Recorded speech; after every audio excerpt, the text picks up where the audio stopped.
Good morning, Tom and Alex are with you. It's 20 to 8. Now let's cross to a bed now, overseas, not in Australia, and have a chat to a lady who, among other things, has had her own Pez dispenser. It's a very good morning to Carrie Fisher. Good morning.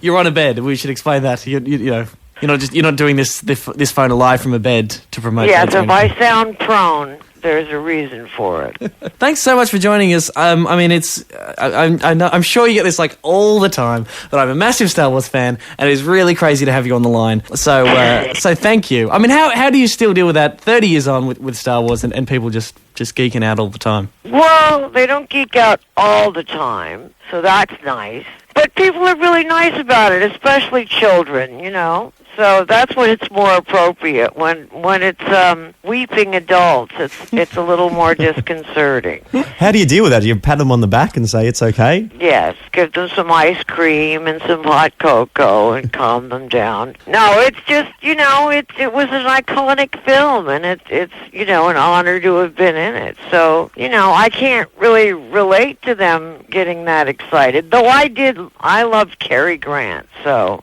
not that I could compare myself to Cary Grant, except in name only and with different spelling. Can I ask, what did you think? There's a lot of controversy amongst Star Wars fans about the prequels. What did you think of those three films? Well, I think they compare George to himself unfavorably. I don't know how you do that. So, there's nobody that's made films like that, whether or not they compared to the first ones. George was a lot younger when he did those, and they were the innovation, and that was the beginning of it all. And I thought there was some incredible stuff in the second three films. Very interesting. Thank you, Princess. You're not just known as Princess Leia, Carrie.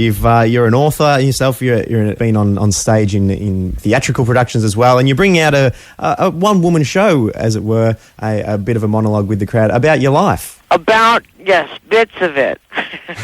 Not including everything? There's a couple of books there. There's a lot of life to get in there. So, Wishful Drinking, what does this particular show focus on? It's got a bit of everything. It's got bipolar. It's got waking up with a dead guy in my bed. It's got Star Wars. It's got my being left by a man for a man. It's got all the hits.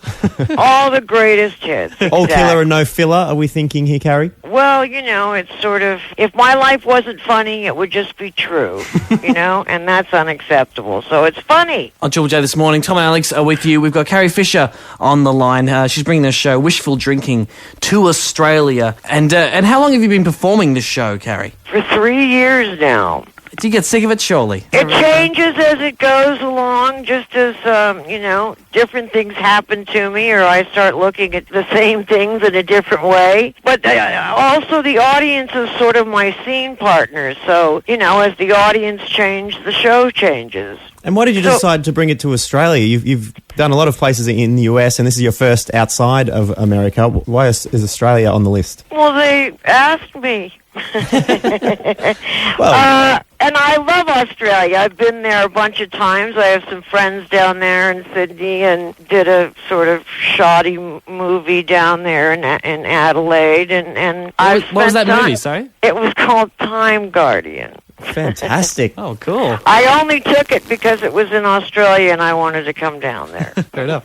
Carrie, a sort of new generation might have been introduced to you and your work through your appearance on 30 Rock. What was it like working, like a really successful show? What was it like working on set with all those amazing actors, people like Tina Fey and Alec Baldwin? What was that process like? I know Alec from before, so it was fun to do, and I people sometimes ask me what kind of parts I like to play, and basically well written. So that show is incredibly well written, and I got to be made fun of by Alec Baldwin, and so that was fun. I haven't done that much television, so it was, it's great to work with people that are that creative, and they're all having a good time, so why not join up? Of course. Well, thank you very much, Carrie, for having a chat to us, and we look forward to seeing your show Wishful Drinking when it does come to Australia, about what has been a pretty amazing life for you, I guess. It's happening at the State Theatre on October 19th and 20th. That's if you're in Sydney. You can catch that show, Wishful Drinking. Thanks so much, Carrie. We'll see you when you're in the country. Yes, great talking to you.